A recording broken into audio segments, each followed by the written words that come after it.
우리가 삼성 기업의 그 회장 이병철 회장을 잘 아마 알 것입니다. 그런데 그 이병철 회장이 죽기 전에 마지막 24가지 질문을 하고 죽었어요. 그 첫 번째 질문은 과연 신의 존재는 있는가? 그것을 어떻게 증명할 수 있는가? 그는 질문하고 답은 얻지 못했습니다. 그런데 첫 번째 질문이 신의 존재고, 다섯 번째 질문이 신이 인간을 사랑했다면 왜 고통과 불행이 또 죽음이 우리에게 주어졌는가? 또 여섯 번째 질문은 신은 왜 악인을 만들었나? 예를 들어서 히틀러나 스탈린이나 각가지 흉악범을 왜 만들었나? 그는 질문만 하고 답은 얻지 못했어요. 사랑하는 성도 여러분, 하나님께서 in the beginning 처음 창조하시고 하나님은 좋았더라. 우리가 선을 사랑할 수 있는 양심을 우리 인간에게 주었어요. 그래서 우리가 선을 알 수 있는 이성을 주시고 우리가 선을 선택할 수 있는 자유를 본래 하나님께서 인간에게 주셨습니다. 이것이 루소의 말이에요. 우리가 하나님께서 우리에게 주신 것 모두에 분명한 것은 하나님의 뚜렷한 의지가 담겨 있다는 거예요. 여러분, 우리의 출생은 우연이 아닙니다. 하나님의 계획하시고 뜻한 바가 있어서 여러분과 저가 출생한 거예요. 하나님께서 바라시는 바가 거기에 있는데, 우리가 선을 사랑하고 선을 알고 선을 선택해서 모름지기 선을 향해서 나갈 수 있도록 하나님께서 우리에게 양심과 이성과 그리고 자유를 주신 거예요. 악을 위해서 주어진 자유가 결코 아닙니다. 방탕을 위해서 주어진 재물이 아닙니다. 더군다나 사치를 위해서 주어진 번영은 더더욱 아닙니다. 그 모두는 우리가 선을 이루도록, 보다 큰 선을 이루도록 하나님께서 우리에게 주신 것들입니다. 그러므로 거기에 하나님의 뜻, 하나님의 소원이 있는 거예요. 하나님은 그냥 마음에 두시고 막연하게 선한 일이 이루어지겠다, 그런 분이 아닙니다. 하나님께서는 당신의 뜻이 이루어지도록 역사하십니다. 때로는 강권적으로 살아 역사하시고 반드시 하나님은 하나님의 백성들을 통해서 그 소원을 이룬다는 것, 이걸 분명히 알아야 돼요. 그런데 가끔 가다가 하나님의 전능하심에 불만을 품은 사람들이 있어요. 아니, 하나님은 능력도 많으시고 전능하신데 왜 악을 그대로 내버려 두시는가? 당장 벼락이라도 쳐서 악을 중단시키지 않으시고 왜 방관만 하시는가? 그렇게 조급하게 말들을 우리가 고찰합니다. 그리고는 아마도 하나님은 전능하시지 못한가 보다, 근본적으로 하나님의 능력을 의심하기도 합니다. 여기서 분명하게 짚고 넘어가야 할 것이 있습니다. 하나님의 전능은 물리적이거나 폭군적이지 않습니다. 지극히 인격적입니다.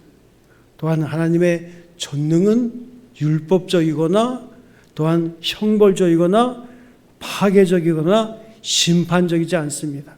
오히려 은혜적이요, 그리고 창조적입니다.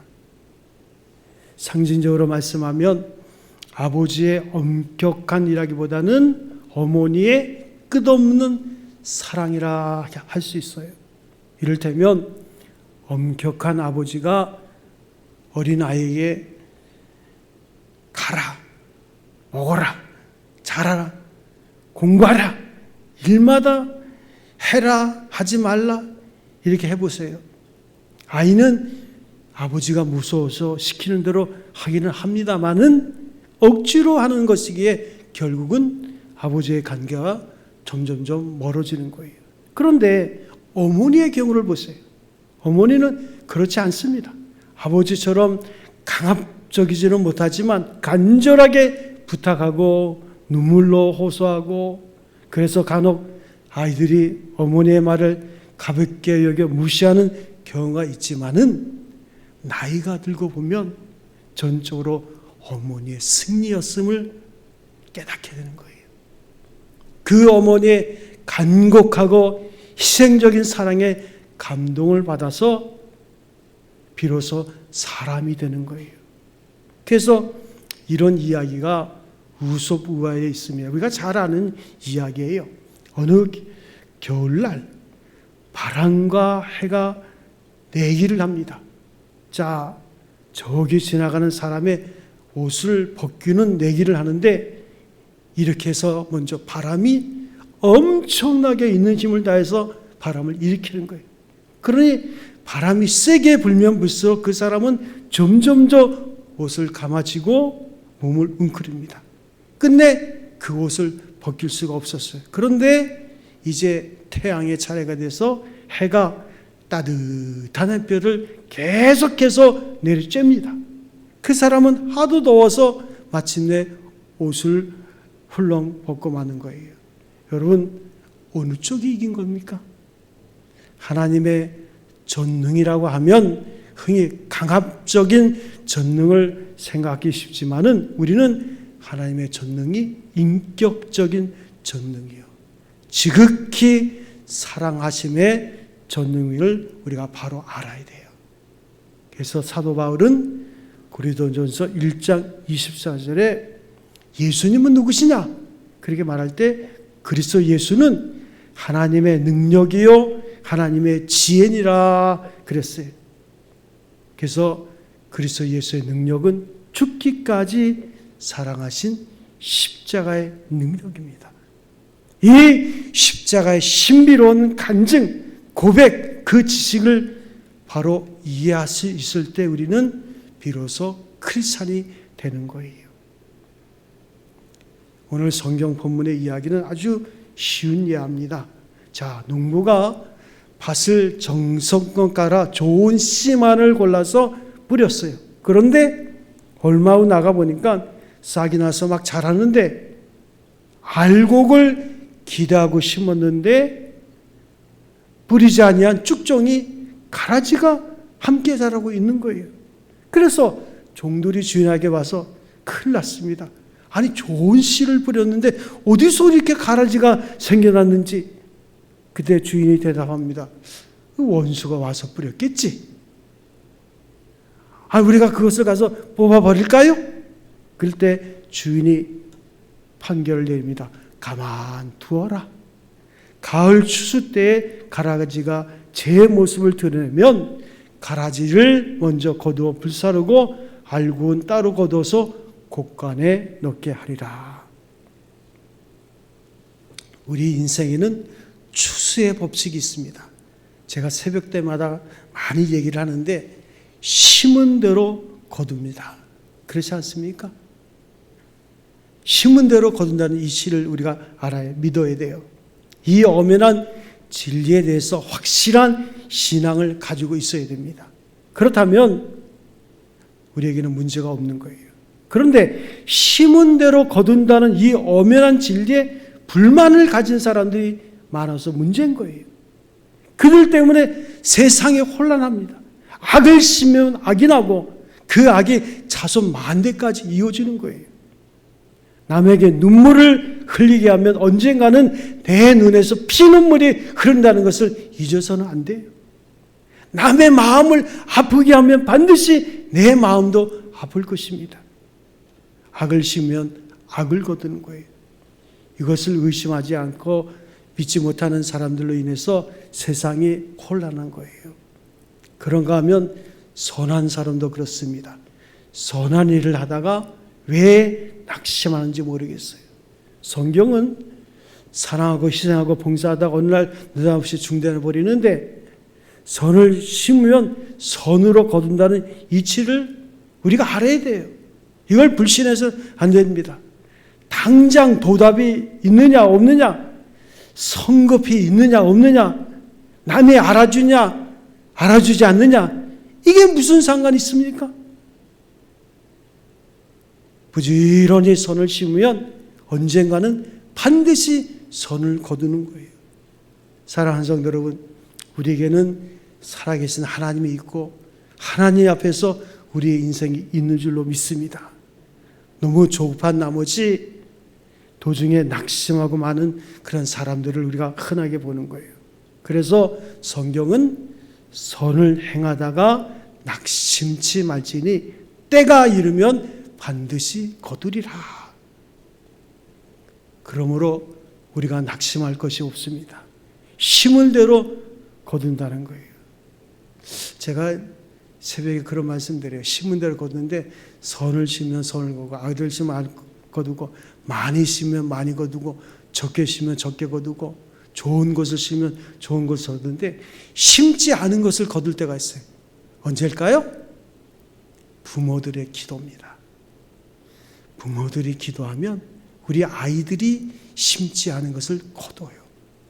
저는 목회 생활하면서 그런 경우를 너무 많이 봐요. 한 3대째 예수 믿는 가정에서 집사님이 그래요. 목사님, 이거 우리 어머니가 심어준 것 같아. 우리 아버지가 기도한 것 같아. 이거 도무지 있을 수 없는 일들이 일어난다는 거예요. 그런데 그 어머니의 그 간절한 기도가 기억이 난다는 거예요. 비로소. 그래서 중보 기도는 심지 않은 것을 거두게 해주는 거예요. 특히 아버지와 어머니의 기도가 자녀들에게 이와 같은 기도가 돼요. 그래서 저는 그 새벽, 요즘 새벽이 얼마나 추워요. 그래도 나와서 기도하는 분들을 보면요, 그 자녀들이 복 있는 거예요. 그들이 심지 않은 것을 거둘 수 있는 그 부모의 마음이 있잖아요. 아무튼 좋은 씨를 심었으면 좋은 열매를 거둘 것이요, 가라지를 심었으면 가라지를 거둘 것입니다. 아무리 제 모습을 위장을 해도 가라지는 결국 가라지예요. 언젠가는 본색이 드러나게 됩니다. 씨앗도 가라지요, 뿌리도 가라지요, 자라는 중에도 가라지요, 마지막에도 가라집니다. 우리가 주기도문에 예수님의 기도를 가르칠 때도 말씀하셨지만 악이라는 것은 실제로 존재합니다. 그래서 시험에 들지 말게 하옵시고 악에서 구하옵소서, 이런 기도를 우리가 주기도문 가운데 있잖아요. 악은 실제합니다. 실제에서 행동하고 악도 성장을 해요. 그런데 때로 악은 스스로 자기의 모습을 은폐합니다. 은폐하기를 좋아하는 거예요.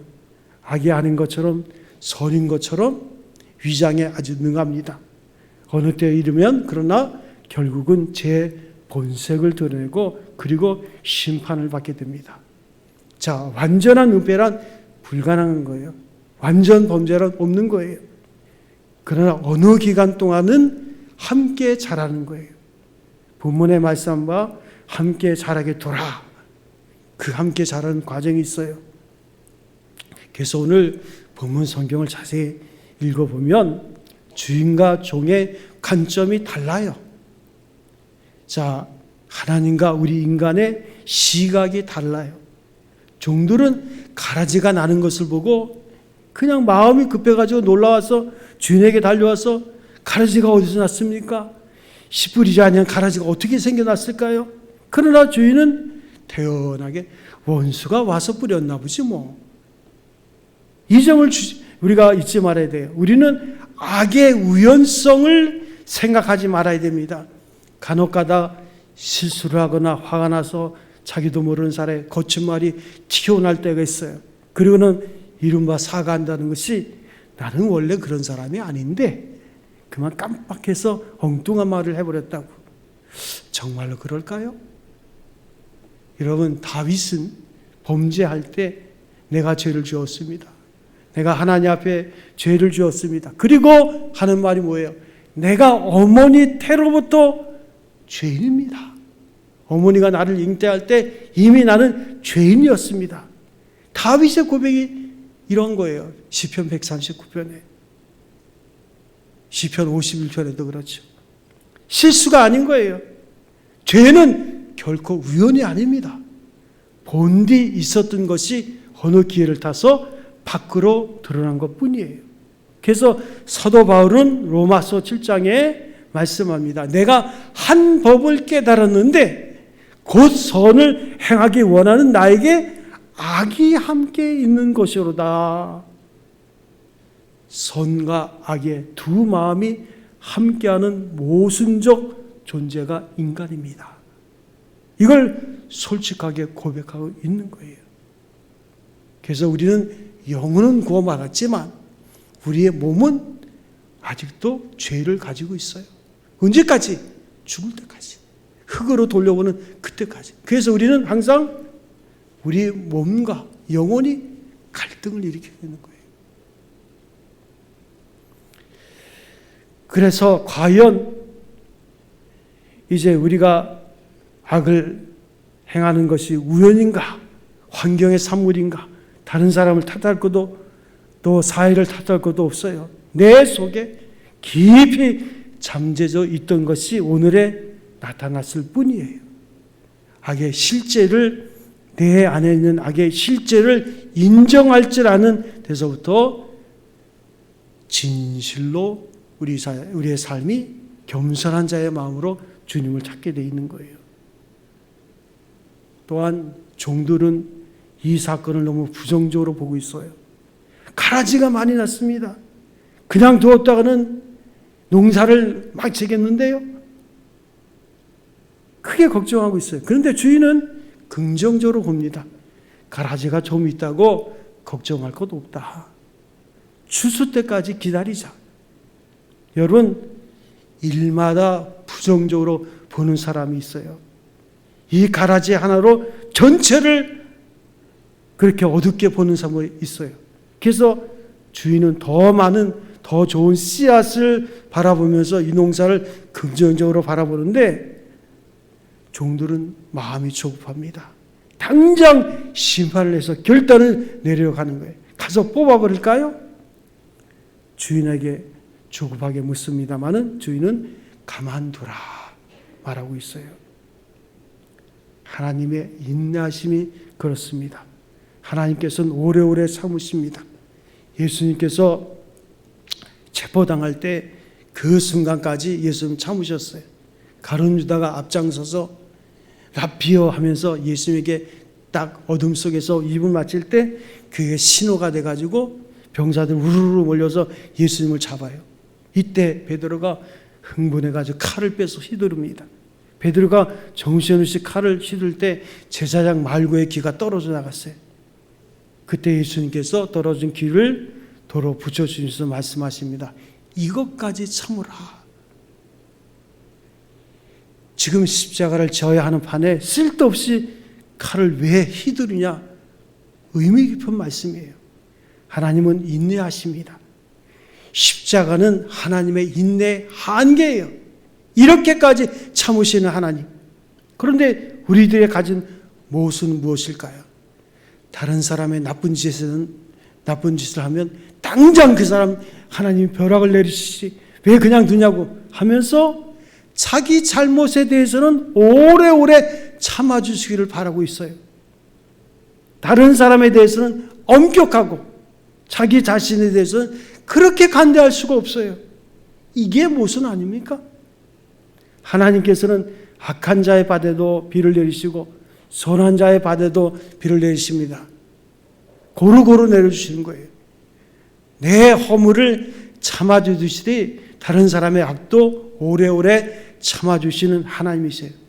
그렇다고 하나님의 인내하심을 가볍게 여기서는 절대로 안 됩니다. 종들은 가라지에 대해서 집중적으로 관심을 갖고 있어요. 뽑아버릴까요? 그러나 그렇게 함으로써 자기들 스스로 잘못된 감정에 휘말리는 거예요. 우리는 악을 미워합니다. 잘하는 일입니다. 그러나 악한 사람을 지적하거나 가르치면서 내가 악해지는 거예요. 악한 자의 버릇을 고쳐준다고 하다가 자기가 더 오히려 악해지는 거예요. 좀 죄송스러운 말씀이지만 경찰서에 가보면 강력범을 취급하는 형사들이 있습니다. 그 강력범은 그 폭력배 또 그냥 마약하는 그런 강력범들 취급하는 형사들을 보세요. 그들도 깡패예요. 경찰인데 얼굴은 깡패예요. 왜? 강력범을 취급하다 보니까 그렇게 닮아가는 거예요. 말투도 닮아가고 생각은 어떤지 모르겠습니다. 정의를 위한다고 하면서 정의를 파괴하고 민족을 위한다고 하면서 민족을 망치고 있어요. 악한 일에 너무 마음을 집중하다 보면 내가 악해지고 있다는 것을 결국 모르게 되는 거예요. 가라지를 뽑아버린다는 것은 물론 좋은 일입니다. 이제 이것을 집중적으로 생각할 때 어떻게 된다는 것을 잊지 말아야 돼요. 주인은 좋은 곡식만을 생각하는데 가라지보다는 좋은 곡식에 마음을 두어서 더 아끼고 사랑합니다. 가라지가 함께 자라는 것은 당연히 불편하지요. 그러나 가라지를 뽑다가 자칫 좋은 곡식이 뽑혀지면 안 되겠기에 가만두라고 주인이 말하는 거예요. 이것은 생명의 문제입니다. 악한 사람이 망하는 것보다 의인 하나가 죄 없이 희생되는 것을 하나님께서 마음 아파하시는 거예요. 그래서 흙을 헤치고 보면 가라지의 뿌리와 좋은 곡식의 뿌리가 서로 얽혀 있어요. 그래서 가라지를 뽑으면 좋은 곡식까지 뽑히게 되는 일이 허다합니다. 제가 농사를 지어본 적이 없어가지고 제가 전에 시골에 전도사로 갔을 때 일부러 한번 그 논에 나가봤어요. 그랬더니 이제 논에 이제 벼를 심고 벼가 막 자라는데 농부들은 금방 알아봐요. 그 벼 이삭이 있고 벼 이삭과 비슷하게 생긴 피가 있어요. 소위 가라지죠. 쭉쟁이죠. 근데 똑같아. 구분이 안 돼. 그런데 언제 구분이 될까요? 추수 때가 되면 벼 이삭은 어느 정도 자라다가 알곡을 맺는데 가라지는 꽁쭉 날아가지고 확연하게 차이가 나요. 그때 그 가라지를 뽑는 거예요. 그래서 가라지를 뽑으면 좋은 곡식까지 잘못하면 초창기에 뽑히게 되니까 생명을 아끼는 주님의 마음이 여기에 나타나고 있어요. 제가 강대상에서 이렇게 설교를 하다 보면 그런 일이 참 많습니다. 어쩌다 보면 앞에 앉은 사람이 졸고 있어요. 얼마나 피곤하면 고기까지 떨군 채 조나 싶어 안쓰러운 마음도 없지만 그 사람이 눈에 들어오기 시작하면 설교가 안 돼요. 설교가 헷갈립니다. 막 휴대폰이 울리고 그러면 정신을 바짝 차려야 돼. 휴대폰이 울리면 정신 바짝 차려야 돼. 왜냐하면 우리 왜 그 권사님들 휴대폰이 울리면 바닥까지 여보세요 하고 받더라고. 설교를 하는데도 큰 소리로 여보세요 나 이따 갈게 그리고 받더라고. 참 훌륭하신 분들입니다. 그게 헷갈리기 시작해. 그래서 그렇게 되면 시험에 들지 말게 하옵소서 기도하고 다른 데로 시선을 돌려야 돼요. 열심히 귀 기울여 듣고 있는 다른 사람들 보아야 돼요. 옆 사람과 이야기하는 사람, 고개 숙이고 낙서하는 사람, 열심히 스마트폰을 보는 사람, 졸고 있는 사람의 자꾸 시선이 가면 그날 설교는 시샘말로 죽을 쓰는 거예요. 모든 일이 다 그렇습니다. 무슨 일이든지 선을 극대함으로써 악을 이기는 거예요. 악에 초점을 맞춰서 악한 생각은 말아야 되는 거예요. 악을 집중적으로 생각하는 동안에 선이 큰 기능성을 잃어버리게 되는 거예요. 사람을 대하는 것도 그렇습니다. 그의 많은 장점을 보고 그것을 살려나감으로써 단점을 극복해야 되는 거예요. 단점 한두 가지를 끄집어내서 버려라 고쳐라 소란을 떨면 자칫 그 많은 장점까지 다 소멸되는 그런 위험이 있게 되는 거예요. 좀 더 나가서 우리가 깊이 생각해야 될 중요한 문제가 있습니다. 가라지와 좋은 곡식이 함께 자라야 하는 불편함은 전적으로 손해만이 있는 것은 아니에요.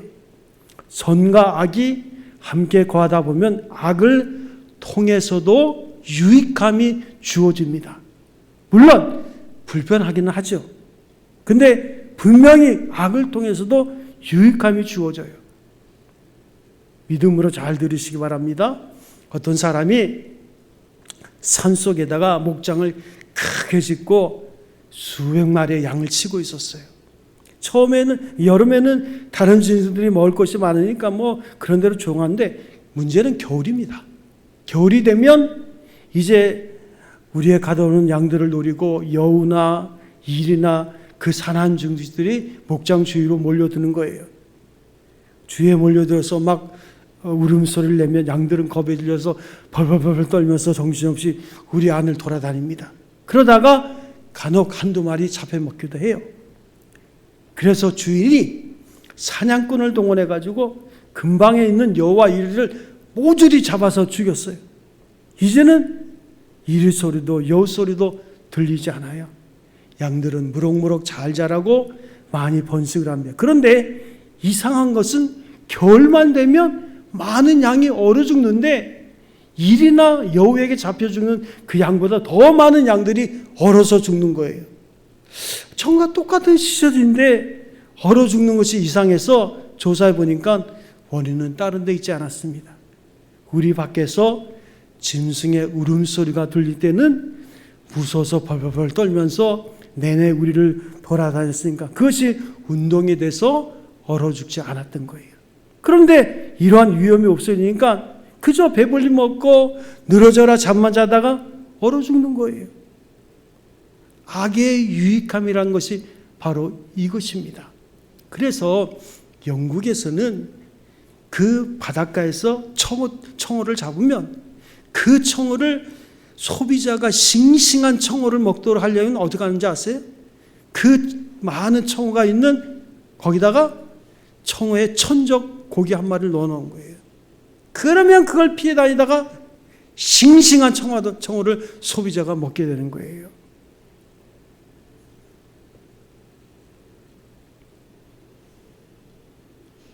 내게 다가오는 환난과 시험은 내가 감당할 만큼 주십니다. 그런데 중요한 것은 그것은 반드시 있어야 돼요. 로마서 5장에 그래서 로마서 8장에 그래서 고난도 하나님이 너에게 주는 축복이라고 성경은 말씀하고 있어요. 내게 꼭 필요합니다. 그래서 어거스틴이 유명한 말을 했어요. 악인은 선인에게 인내와 온유를 가르쳐주고 선인은 악인에게 회개를 가르쳐준다. 하나님의 관심은 택한 하나님의 자녀가 성장하기를 원하는 거예요. 성숙하기를 원하는 거예요. 이미 존재하고 함께한다는 것을 불평하지 마세요. 악인의 형통함을 부러워하지 마세요. 반드시 날이 있을 것입니다. 오늘도 하나님께서는 당신의 뜻을 이루어 가지고 계시는 거예요. 여러분을 향해서 하나님의 계획하심이 있는 거예요. 하나님의 인내는 가라지가 변화해서 좋은 곡식이 되는 것이 아닙니다. 가라지는 가라지예요. 끝까지 가라지입니다. 하나님의 뜻은 좋은 곡식, 알곡이 있어요. 하나님은 여러분을 사랑하시고 택한 여러분 그 삶이 잘 되기를 원하시는 줄로 믿습니다. 그런데 교인 가운데는 늘상 좋은 이야기를 하는 분이 있고 걱정거리만 늘어오는 분이 있어요. 아이고 세상이 끝났다고, 왜 이리 세상이 악하게만 하냐고, 정말 말세인가 보다고, 만날 때마다 인사가 이래요. 좋은 이야기도 많은데 왜 나쁜 이야기만 늘어오는지 모르겠어요. 세상을 나쁜 방향으로 보려 하면 점점점 내가 더 나빠지는 거예요. 밝은 것을 생각해야 돼요. 좀 더 밝은 것. 빛 가운데서 하나님의 심판, 그 종말론적인 심판을 우리가 봐야 돼요. 오늘도 살아 역사하시는 하나님, 그 주님의 역사 안에서 내가 있다. 긍정적으로 세상을 바라볼 것입니다. 그러면 우리는 밝은 미래를 볼 수 있는 거예요. 지금 바로 이 자리에서도 하나님은 당신의 뜻을 이루고 계신 줄로 믿습니다. 우리의 관심, 우리의 시각을 하나님의 그것에 일치해 나갈 때 하나님께서 우리에게 승리를 허락해 주실 줄로 믿습니다. 우리 찬송 한 장 할까요?